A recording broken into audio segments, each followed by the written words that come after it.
एक घर में माया नाम की सास और रिया नाम की बहू रहती थीं। शुरू शुरू में दोनों के बीच छोटी छोटी बातों के लेकर अनबन रहती थी। माया को लगता कि रिया को काम सलीके से नहीं आता और रिया को लगता कि सासू माँ हमेशा टोकती रहती है। बेटा तू बीमार है तो घर सून लग रहा है, वो अकेले थी, मैंने कहा। रसोई का सारा काम खुद संभाल लिया। उन्होंने रिया के सिर पर ठंडी पट्टियां रखी और उसके लिए अपने हाथों से कढ़ा। बेटा तू बीमार है तो घर सूना लग रहा है, सर्दी में गया।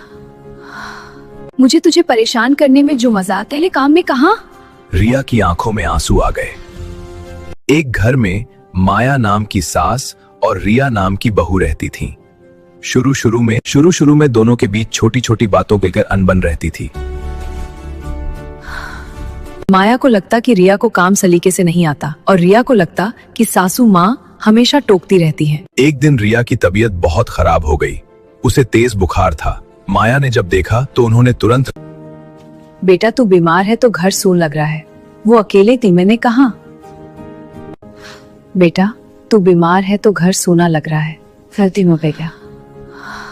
मुझे तुझे परेशान करने में जो मजा आता है, काम में कहा। रिया की आंखों में आंसू आ गए। बच्चों, पंख फैलाने से ही आसमान अपना होता है, डरो मत, मैं तुम्हारे साथ हूँ। मेरे प्यारे बच्चों, डरो मत, उड़ो और आकाश जीतो। मैं गर्व करता हूँ, तुम आत्मनिर्भर हो गए। एक ऊंचे पेड़ पर एक समझ तोता, बच्चे उड़ना सीख ही रहे थे, इसलिए वे डर के मारे घोंसले से बाहर नहीं निकलते थे।